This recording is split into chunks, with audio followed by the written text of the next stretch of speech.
Welcome to the second episode of ACTO's Launchpad Podcast. We started this podcast series to help leaders that are bringing patient-centric technologies to market learn from other change agents in the industry.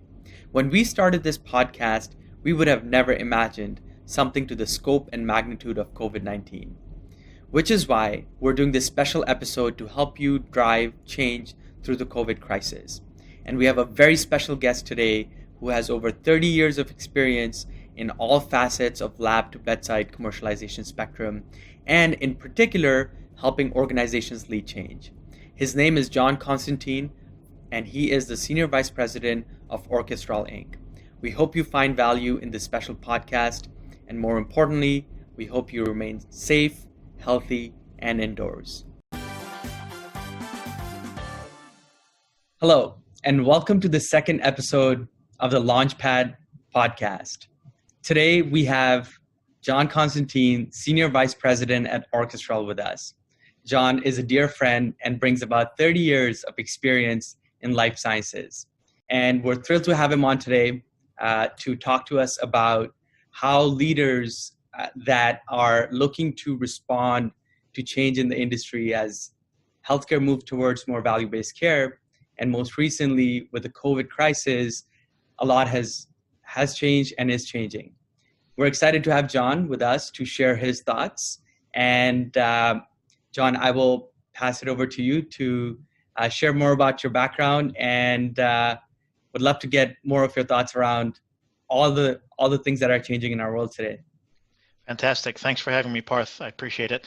I've spent many years in the life science industry, mostly with big companies, but in the last 4 years, I've been running a consulting practice, helping companies take their employee training to the next level.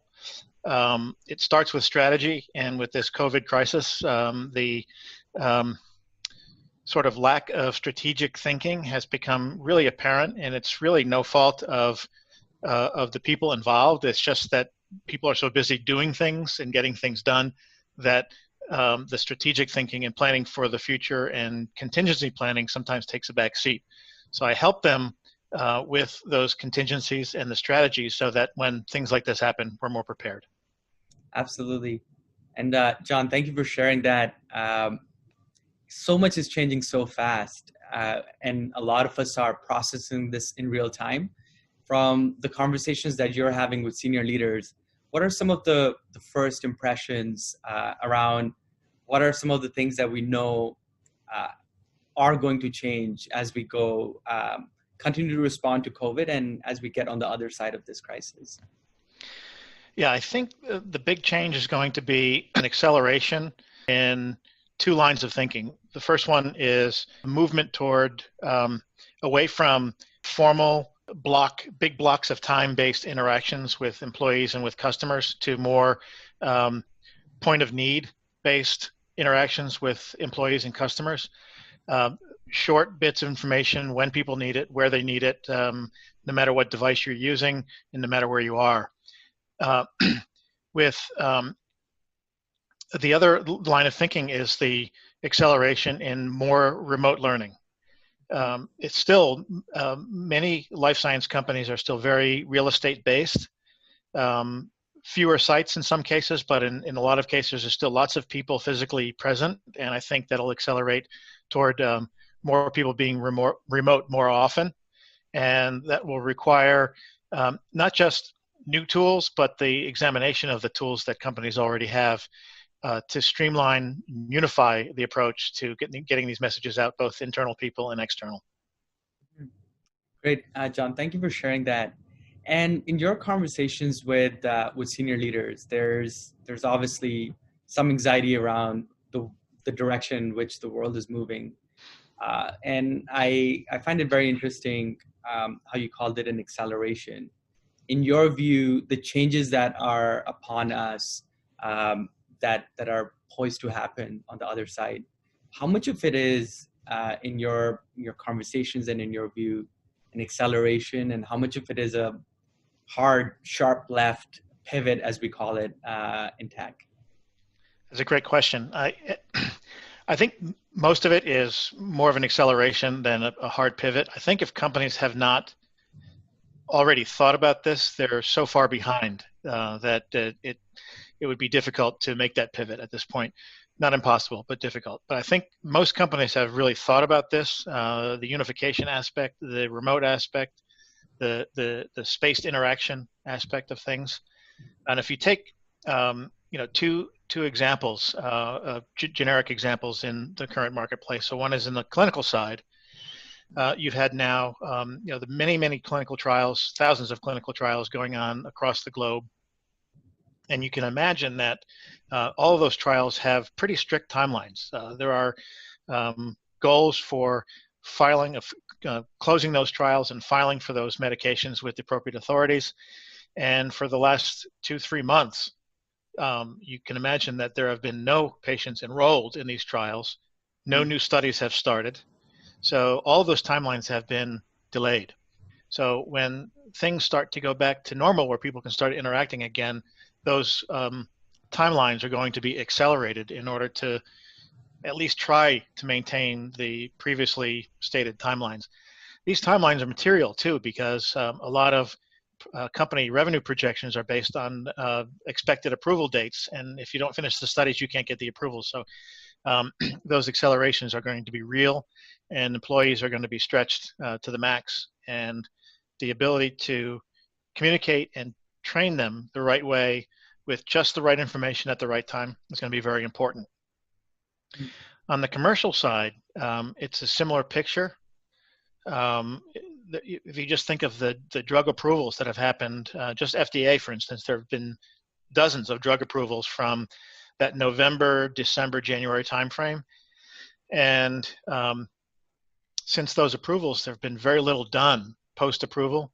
I know of a couple of companies that have gotten as far as shipping their first lots of product to pharmacies, and then everything shut down. So not only are there no salespeople in the field being able to promote those products and get the word out, but there aren't any patients going to physicians' appointments to actually get those products prescribed. So talk about material. That revenue has been totally lost and needs to be caught up within 2 to 4 quarters of time frame. So those launches are going to have to be accelerated when they happen. Mm-hmm. John, super powerful. And we'll come back to the clinical side, because that's a whole world on its own. And we'd love to zoom in on a few aspects. On the commercial side, just very briefly, some of our audience today are those leaders that are at the helm of that launch, and now those products are in the stream of commerce. They went through the launch, and now there's this, we're in this COVID world. What advice do you give them? What can they do to make the most out of the situation that they're in today? I think from a training perspective, I think people need to take advantage of the time they have now to make sure people's knowledge, all that training that was done in preparation for launch, needs to be sustained. We all know about the forgetting curve, and people forget things post-training. And this concept of micro-learning or spaced small dose training is perfect for this kind of situation, to maintain that knowledge level, so that when things open up and people start being able to interact with customers again, they will be at the peak of knowledge and performance, and able to support that launch. From a customer interaction perspective, I think people need to be prepared to face further difficulties in gaining access to the right customers. Some of these product launches will be affected more than others. I think products that are truly unique, truly meet unmet medical needs, and will be prescribed largely, at least at first, by specialists. That access will slowly come back. In the primary care setting and in markets that are noisier and more competition, the access will be strained. And so companies will need to figure out ways, not just traditional e-detailing, but ways to reach customers that are not only effective, but acceptable to the customer, and have the ability to gain access where others might not. Mm-hmm. So being more creative, essentially, and looking for more ways to digitally engage the HCPs, perhaps. Yeah. So traditional e-detailing, as you would envision it, would be replacing a live interaction with a customer with an interaction with a customer such as we're doing right now, where you sit down and have a face-to-face interaction.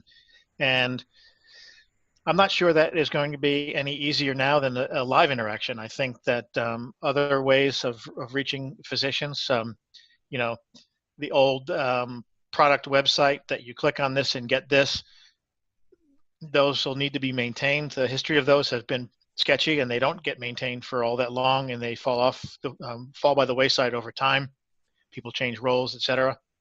But if you have an active way to allow pushing messages to customers who have opted in, and allowing them to pull messages when they need it, that's probably a better model for the future. Absolutely.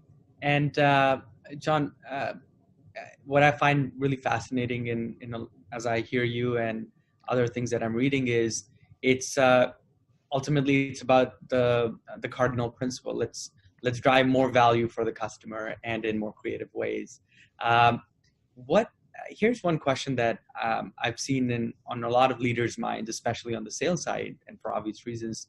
What role do sales reps play in this new world?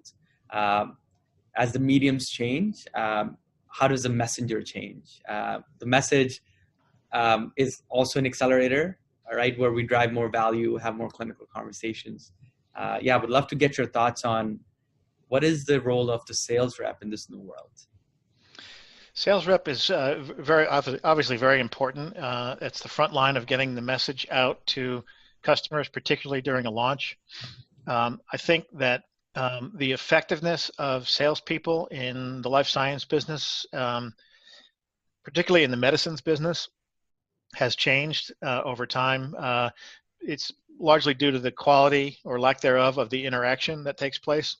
So when the number of quality interactions you get goes down over time, like it has been, then the interactions that you do end up getting need to be much more highly valuable. And that requires a more highly trained salesperson, somebody who can actually provide really good clinical knowledge and new clinical knowledge to physicians. And obviously there's messaging that needs to be taken care of, and we all have to stay on label. That's obviously the most paramount thing. But it's the value of the interaction and the information that's being provided that is going to differentiate people in the future. Mm-hmm. Absolutely. Powerful, John. So essentially, when you do get that time in front of the customer, so time is going to be restricted. When you do get the time, let's make sure that the axes are sharpened for that, for those more valuable touch points, more direct touch points. And then to your point earlier, you supplement that with more virtual and digital points of engagement, continue to drive value for the customer. Absolutely. The more that customers have the ability to choose the channel for their interaction, I think the better off everybody is. Mm-hmm. Absolutely. And John, I think it's such a powerful construct for the leaders listening to this today, is that all of these things is the world that we were already heading towards. And now with COVID, we have to get there faster. Absolutely. John, one very interesting thing that also has cropped up in all of this is just a stress test to the system. Shock to the system, obviously, on when we talk about societal institutions, political institutions, and on an organizational level. This has really tested sort of the foundation of various organizations, and where the fault lines existed, they've been more exposed, so to speak. What has your observation been in terms of just how the companies have reacted to this? And what are some of the gaps that have surfaced up that we should, as leaders now, looking forward in a post-COVID world, work to fix and fill those gaps? Yeah, it's been really interesting to see. So with the clients that I interact with, we were sort of ready for this, but not really. And most companies have tools to be able to interact virtually, but we're still not really great at using them. Just the fact that some companies have a particular online platform. There's the WebExes and RingCentral and Zoom and all those different kinds of platforms, and just seeing the bandwidth of those platforms go up and having to take on another one just to realize the overflow of bandwidth has shown us that we're not quite ready for this. And from a skill perspective, facilitating these interactions online, whether it be a training session or a meeting, say a new team meeting that has to pull together the members of a new team. And I've seen examples of team meetings that had been scheduled. They were live. It was part onboarding of the new team, getting to know each other, and part information transfer to those new team members. That takes a day and a half, 2 days to do for a new team. And when this happened, then the meetings had been rescheduled and gone to virtual meetings, and they were then turned to 2 or 3 hour data dumps.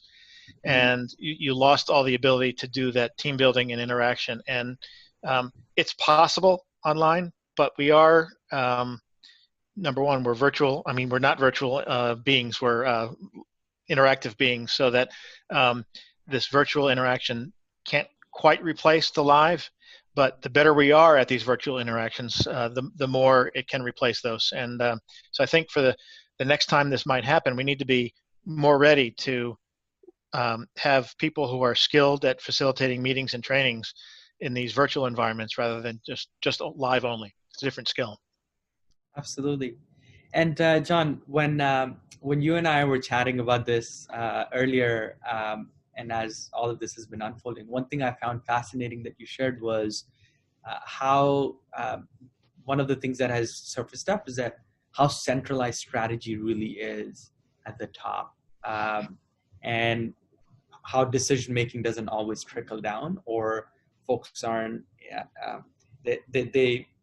strategic thinking doesn't exist from few bands downwards. Would love to get your thoughts on that, how a lot of that has surfaced up, and advice to leaders in a post-COVID world, and as we continue tackling with the crisis, what they can do to decentralize their strategy, or strategic thinking rather. Yeah, I think it's pretty well known and well established that from the top of the house in a company, the strategy is very, very important, and usually leaders at the top of companies are really good at formulating strategies of success. Otherwise, they still wouldn't be in business. What is less well realized, I think, in my observations, particularly as a consultant, is that as you go down a level, 2, 3 levels from the top, people begin to think that the only thing is executing on the strategy that comes from the top, and they forget that strategy is coming from the top, but strategy is also needs to come from that level down to adapt from the top level strategy to a mid-level strategy. And that the example of the meeting that had to change, if we had thought a little bit more carefully beforehand of what do we do if this live meeting can't happen, what things do we need in place, what skills do we need to have in place to be able to react to that. That's an example of strategic thinking that doesn't often take place at the mid-level of organizations because we're too busy doing things.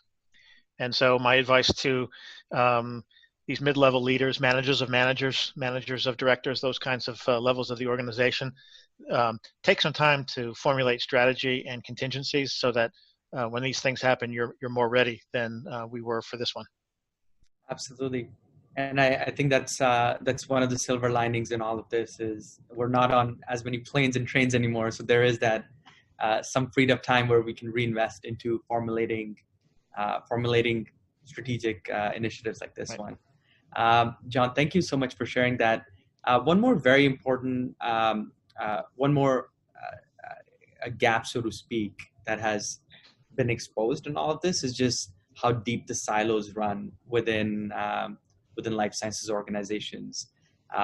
As someone that has worked across the lab to bedside spectrum with leaders from pre-commercial, starting with, as we talked about, clinical development, and from a post-launch promotion perspective, what advice would you give leaders and what they could do to break down some of the silos, so when crises like these do come up, we're better prepared?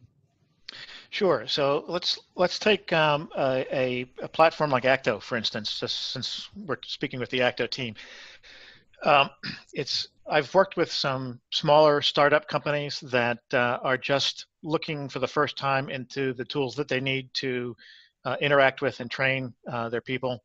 And that's a fun process because you get to take a look at a bunch of new things and go through a selection process and pick the one that fits that particular company the best. So it's kind of a fun process. I've done it with ACTO before, where you bring it into a smaller company and it's the first time they've seen this kind of thing, and and everybody adopts it really quickly, and it works out really nicely. And larger life science companies, I would really ask leaders to take a look or employ the borrow, buy, build concept. First thing you should do is to look across the organization to see if there's anything that the company has already purchased in another area that you could borrow from them.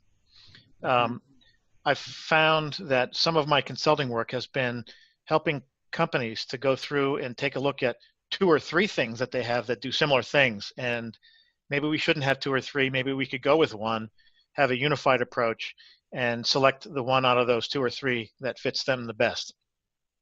A lot of times you'll find that if you look to borrow first, something is likely there, or at least it'll spur a process by which you can get rid of things that are poor fit and bring the things in that are the best fit. So if you look around and you can't borrow something because it doesn't exist or there's nothing there that fits your needs, then you can go ahead and try to buy something. And as a very last resort, you can build it, but this day and age, somebody's probably already built it. So the build thing is probably a very, very last resort, but look to borrow first and then buy the tool that fits your company the best. Great. John, thank you for sharing that. And an interesting dynamic exists between the tools and technologies and the culture.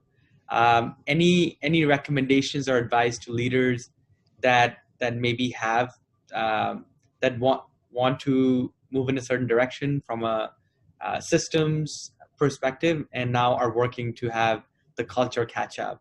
You know, if you look at the example of whether it be a mobile microlearning platform or a learning management system or any other system, could be a web-based interaction systems.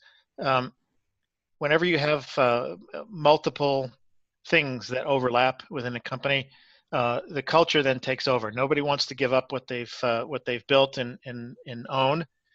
And so my advice would be, if there are things out there that overlap with each other, try to figure out, this is a strategic thinking part of this. Let's figure out how we can unify that experience for employees the best way we can.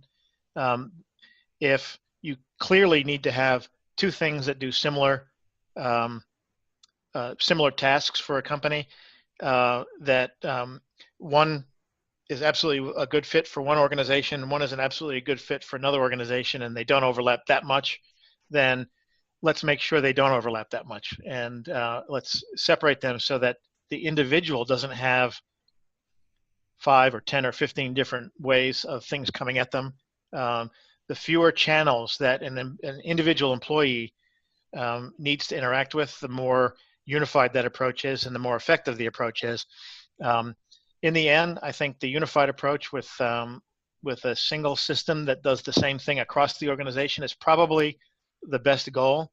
But don't underestimate the cultural aspect, because the cultural aspects of ownership of these different things will eat the business case for lunch for unifying. Got it. Very powerful, John, and very actionable insights for leaders. John, going back on the clinical side of things, um, in terms of as we get into this post-COVID world, what are some of the clinical leaders and also on the medical affairs side of things? What should they be mindful of? I know we've talked a lot about the promotion and sales and marketing side of things. Yeah, it's a similar situation. There's going to be a lot of catch-up that is going to be needed on the clinical side. Again, we've talked about clinical trials and needing to catch up with the enrollment aspect. But if you look at the research side of the house, which is very early on, the scientists, biologists, and chemists that are doing the experiments in labs, they are quite often not on the same site. They're in different labs in different locations. So you could consider them, even if they're in a lab, to be remote employees. And a lot of times the experiments that they're doing are remote from the device that they need to interact with the rest of the company. So that requires, in that spaced training communication world, that requires a tool that would be similar to a remote workforce, like a Salesforce. Mm-hmm. That's the research side. On the D side of R&D, the clinical side, people who are doing clinical trials, not a lot of people realize that, especially in large life science companies, the clinical team has just as big a remote workforce globally as the commercial team does. Because there needs to be a small army of individuals that go to individual sites and monitor clinical trials. Then all the people who take in the data, and a lot of times the clinical trial monitoring and the data monitoring are done in a combination of in-house personnel and contract personnel like CROs. And so all of those people need to receive same messages, same training, same communications, similar communications anyway. And is there a way we can better unify that? Both the in-house and remote employees and also the internal employees and the external partners that we've hired. This is all part of the unification strategy. And then on the medical affairs side, you have sort of that in between the clinical and the commercial, the medical personnel who are taking new medical information, perhaps some on pre-marketed products, but a lot on post-marketed products, new medical information, new clinical trials on already marketed products. And that information needs to get out. And there have been a lot of congresses you've seen that have been canceled because of COVID-19. And some of them have been delayed, but you can imagine that a lot of those might not ever come back. So we need to figure out a way for that medical information from medical affairs to get out. And those ways are going to be new because some of the congresses aren't going to come back. Absolutely. And John, this ties into our earlier discussion about similarly how on the sales and marketing side, there's now a greater need for more richer digital experiences for providers. Similar construct applies to medical affairs and clinical specialists. Oh yeah. So I've seen with products like ACTO and others with the advent of smart technology and artificial intelligence, the ability to bring up answers to questions that are needed at a moment's notice. And that really fits field interactions very well, where you get a question and you need to answer the question, and there's a question in the salesperson's mind about, is this on or off label? And with new technology, you can check that pretty quickly. Similarly, on the clinical side, the clinical trial monitoring, for instance, is governed by Good Clinical Practice, GCP, which is then governed in large part by standard operating procedures, or SOPs.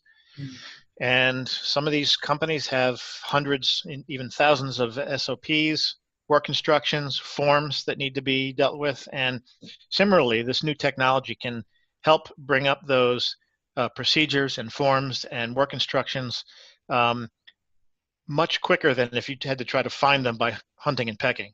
This new technology is much better way to do that. And similarly on the medical affairs side, to conduct investigator interactions, or these congresses bring up something from a virtual congress that come up. How many times have we gone to a webinar online and you thought, wow, I went to that webinar a month ago and I really liked that slide about XYZ. Mm-hmm. How do you get that? Do you contact the person who was presenting it? Sometimes you don't even remember who that person was. With these new constructs with medical affairs, you might have the ability to have a database that's searchable. New technology can help you find those things much easier. Absolutely. And John, talking about technology as a solution internally, and we also talked about unification and the cultural silos that we can help bridge. One of the things that I found very interesting, talking to hundreds of leaders over the last several years, is that essentially the clinical evidence and the clinical story, that's the common denominator across all the different teams. Is there a world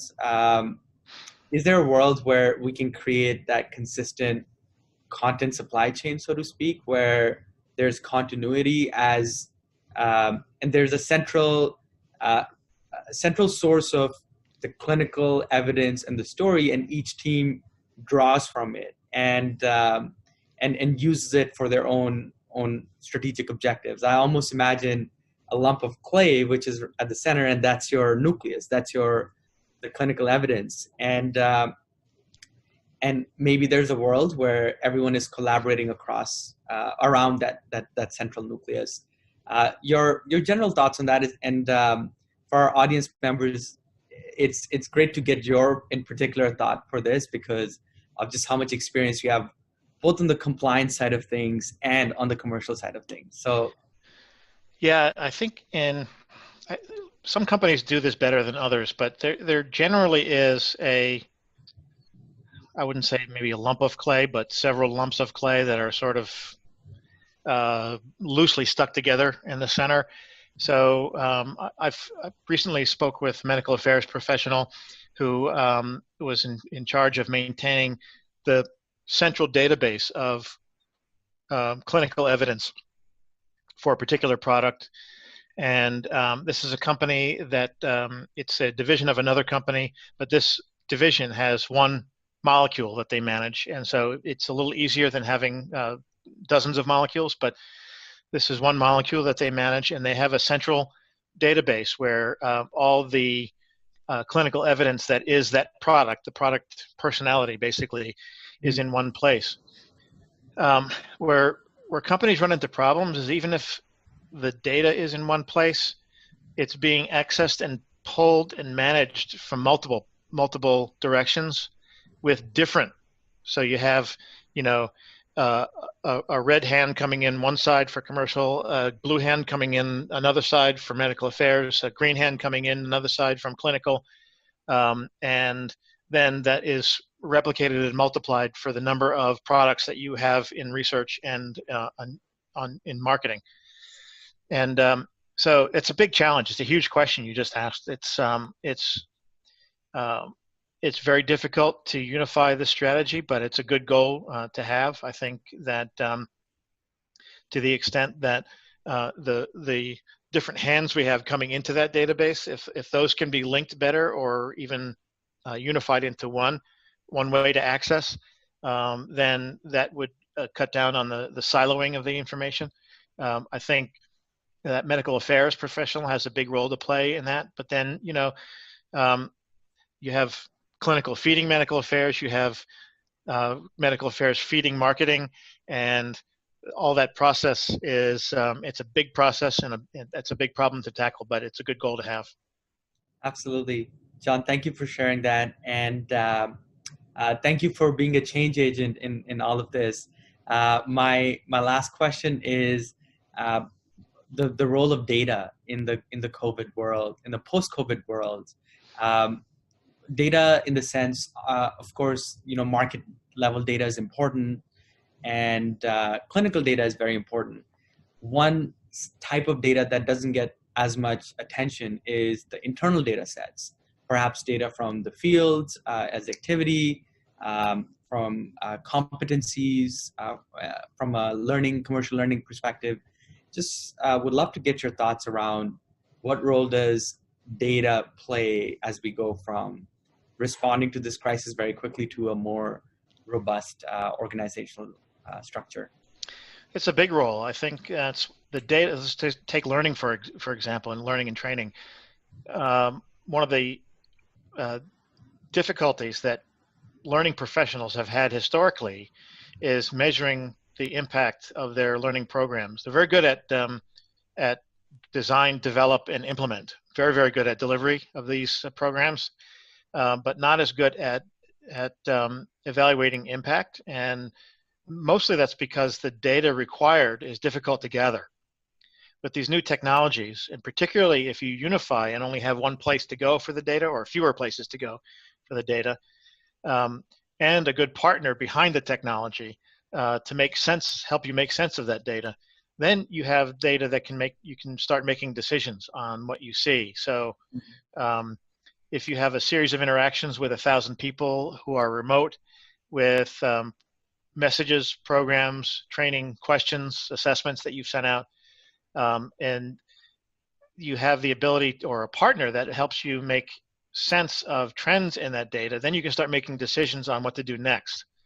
And also, once you start then looking back for the next thing that you want to launch that goes and touches an employee or a stakeholder, you can then learn from past experience and make your next one more robust, and then have the discussions with senior management within the organization in that, okay, we think we need training here, or we think we need an interaction with the field here. Past data tells me this, you're telling me this. Let's put that all together and figure out, if we do this, what do we want to measure in the future? And once we know what kind of data we can collect, then we know what we can measure in the future and what we can't, and whether or not a particular intervention will be appropriate or not. Absolutely. Powerful stuff, John. Thank you so much for your time. Thank you for being a change agent in the industry and helping us move towards a world where a more value-based world, and a world where patients and healthcare providers play a greater role. Thank you for your time, John, and I'll pivot it to you for any last thoughts. Thank you, Parth. I appreciate you and the ACTO team inviting me to join you today. And just a quick word on the ACTO team. You guys are fantastic, very smart, energetic people, and I appreciate you inviting me to do this today. If you found value in our podcast and know of a change agent who is working to disrupt the life sciences industry, please nominate them using the form below.